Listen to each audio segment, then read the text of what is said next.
While you guys were gone, the Cowboys said last week that they called this a statement game. In your opinion, what was that statement yesterday? They still have a lot of work to do, or they're not going to win in the playoffs again. All the hopes that we'd gotten up over the years this year about how good they might be and climbing to the top of the NFC, what they showed yesterday is they're not demonstrating that they're close to that. So the statement is we're going to be out in the first two rounds of the playoffs. Yeah. I think, Brian, that they planned to win, and that's why it was going to be a statement. Mm-hmm. But since they didn't win, they would like to retract that was a statement game. That was not a statement. That was a statement that the refs hate us. That's what it was. It was a statement that the referees are actively working against the Dallas Cowboys, as they have been for so long, and we've had enough. That's what we decided to say as a team after the game. What was it, Leighton, Tank? I am missing players, but CD pretty much. Yeah, everybody. But Leighton was the best one. Opening quotes were like, "Yep, the refs hate us, and they stole the game from us." And so that was the statement. The statement was, we were better than them, but the refs were on their team, and there was just too many to overcome. That was the statement. That was a statement. Yep. Statement was also Washington's really bad. Giants are good. Yeah, exactly. I was, it was during the game. I'm sitting there kind of watching that thing, and I'm going, and this was a statement game. It's not very good for a statement game, right? Well, you have to have the ability to retract that if it doesn't go the way you planned to make your statement. My bad. Yeah. Like, guys, I know we said that, but we didn't know that that was going to happen. The next one is. We were false start. The next one is. Watch the statement we make in week 18. It was a pump fake. Well, Dak is least now no longer used that I'm pissed off. We're a pissed off team thing. He doesn't say that anymore. He didn't say he was mad? Yeah, after the game. Did he say he was confident? Yeah, he said he was confident. Okay. He said he was confident. I need that. You need that. That's important. All right. To stop this Cowboys offense, all you have to do is give them multiple pre-snap looks. Is that like true or false? No, not You're a just true or making false. a statement and then staring at us into the void? What is that? Asking you, just to stop this Cowboys offense, all you have to do is give them multiple pre-snap looks. Yeah, I think that's probably part of it. So Stop blitzing. I guess my answer is no, because I do think that that's part of it.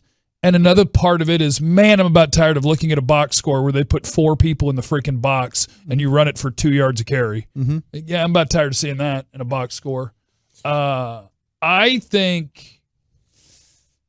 do think that is a part of it. Because all week, another part of it is that this offensive line is no longer what we used to hold it up to. Yeah, that's what I was going to ask you this question down the road too. But talking about the multiple pre-snap looks, because we even talked about the cover 2 stuff that they were dealing with, right? Yes. So if people are giving them looks, I think you can bait Dak into changing a play into a bad play, and I think that's happening. Like, we watched multiple times when it's weird because they only ran 12 run plays, and yet 3 or 4 of them at least were like, whoops, that didn't work at all.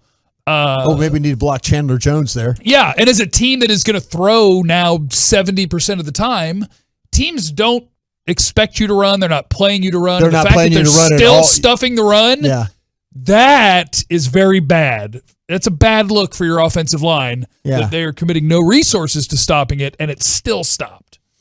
I mean, can't you audible into something in the same formation? You got to start playing poker back at them. If they're going to switch, then you have to have a counter to that. And I think this is why some old school coaches don't like all the switches at the line of scrimmage, because it becomes a distraction and it becomes silly. But right now, I think they're getting over on you. The thing was multiple pre-snap looks. I think stop blitzing and have Dak be compromised. I don't think he's going to be this compromised next year. Yeah. As soon as it gets through the organization and his head, you're not good enough if you don't run. Mm-hmm.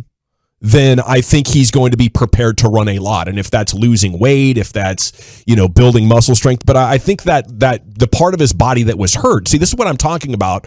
The foot and the calf and the ankle, it all comes together in such an intricate and fine way that if everything's not perfect, it's easy to be out of balance or lose strength. And I think you're really seeing that quicksand thing that you talked about in Oxnard at that moment. And he's hesitating now because he knows the team really doesn't want him to do it that much. But he's got to go for it, or I don't think the team's going to hit their potential. I learned this yesterday, too. I think I'm right about this. 4 of the last 5 games, he's had a fourth quarter turnover. Prescott. Well, yesterday's was brutal. I don't put it on him. I think the defender just made a hell of a play. I think so too. To come around and for Simmons to punch it out like that was epic. No, it's just something that I didn't expect that. But now you think about it, you're like, in the fourth quarter, you just can't turn the ball over in the fourth quarter. That's another thing. Okay, Jeff, you mentioned this, and this was one of my questions on Tell the Truth Monday. How surprising was it that the starting offensive line was back together, but they still struggled to run the ball? That's surprising, because that's one of those things where, like the things that I worry about are things where it's like, do you believe that will stay the case? And you've got your 5 best offensive linemen out there, and you're still not getting good offensive line performance. That's alarming. I don't know what changes that other than play better football. Or have, I guess, refs stop calling penalties on you. Maybe it looks better if I can have that Zeke 15-yard run and that Pollard 12-yard run, but your 2 big runs were called back for holds. Shouldn't that be the most simplistic thing that they do offensively is run the football? Yeah. And with those guys. Yeah, you have to block 4 guys. Yeah. And to me, and I think you made the statement just a little bit ago, correct me if I'm wrong, but have we overrated this offensive line? Have we? I think so. Yeah. Or the effectiveness of this offensive Zach line? Martin's still great. Lyle Collins is still a great run blocker. I think Tyron's still good. And I think what you learn is that offensive line, when they were great, Travis Frederick was there, either Ron Leary or Lyle Collins was there, Doug Free was there, whatever, right? Offensive line, if you have a weak link, you don't have a very good offensive line. And the Cowboys have at least one weak link. And if you have that, you will not play great on the offensive line because there's a guy, you can break everything. If a D tackle whips your butt one-on-one, the play is broken. Yeah. And it's secondary can be the same way. But this offensive line, until they can get consistently better play from at least 1 and maybe 2 of those spots, they're not what we thought they would be or could be. Maybe there's something to continuity, but I'd say for sure it's not what it was. And is that 5%? Is that 25%? I think that varies week to week, but some weeks they've been bad. I think when the passing game is more efficient, you'll start to have a little bit more success in the running game. I know we got 1 week to go in the regular season, but I think something happened late third quarter last night when they said, oh, hell, we thought we could win with this game plan. We got to go to this one. Yeah. And this one has more desperation. This one is targeting wide receivers more. This one isn't like scared and letting the defense dictate. You're attacking them.